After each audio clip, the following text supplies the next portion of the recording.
صباح الخير إن كان صباحا، ومساء الخير إن كان مساء. تحياتي لكم جميعا أينما كنتم. لكم تحياتي. معانا عملة المملكة الليبية، إصدار عام 1385 هجريا، 1965 ميلاديا. تحمل المملكة الليبية صورة التاج الملكي وعليها هلال ونجمة. المملكة الليبية 1385 هجرية، 1965. وطبعا كان معروف في الوقت دوت إن كانت ليبيا نظامها نظام ملكي قبل أن يقوم معمر القذافي رحمة الله عليه بالانقلاب الذي أطاح بالملك إدريس واستولى على الحكم لمدة 40 سنة قبل أن يطاح به في عام 2011. دي صورة الوجه الأول للعملة زي ما احنا شايفين، المملكة الليبية.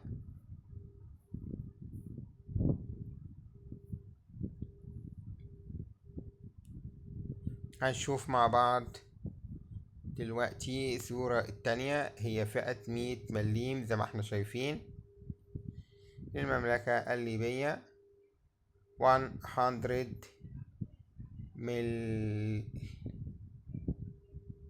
مليمز 100 مليمز. طبعا تحمل 100 رقم 100 مليم. وطبعا سنابل القمح. على فكرة هو معروف ان القمح دوت من الزراعات اللي بتزرع، في محدش يقول لي ليبيا فيها زراعة ارض زراعية، لا لا لا. القمح ده من السلع سبحان الله اللي بيتزرع في الاراضي الصحراوية وما بيحتاجش مية كتير للزراعة. يعني القمح معروف حتى هتلاقيه ناشف وبيتطحن وبيطلع دقيق ناشف كده، لان هو اساسا لا يحتاج الى مية كتير، لا يحتاج الى ري كثيف يعني. فهو ما بيحتاجش ميه كتير وبيتزرع في كل الاراضي صحراويه زراعيه كده سبحان الله، عشان موجود في كل الاماكن الناس تعرف تاكل. سبحان الله.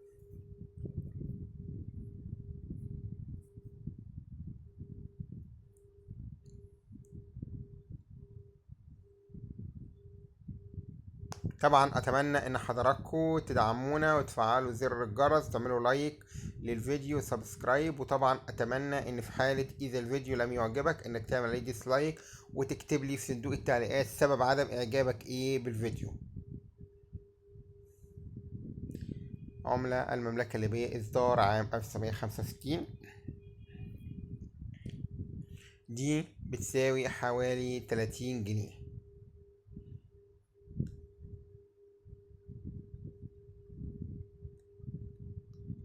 طبعا احنا بنأكد احنا لا بنبيع ولا بنشتري، عشان كده احنا بنعرض تمن العملة فقط. يعني محدش يجي يقول لي بيع لي او اشتري مني. انا بشتري عملات كهاوي وبحتفظ بيها عندي كهاوي. مفيش بيع او شراء، انا ما ببيعش وما بشتريش. عملاتي ديت بتاعتي، لكن انا بقول لك سعر العملة عشان خاطر فانت بتبيع او بتشتري ما تتخمش في البيع والشراء.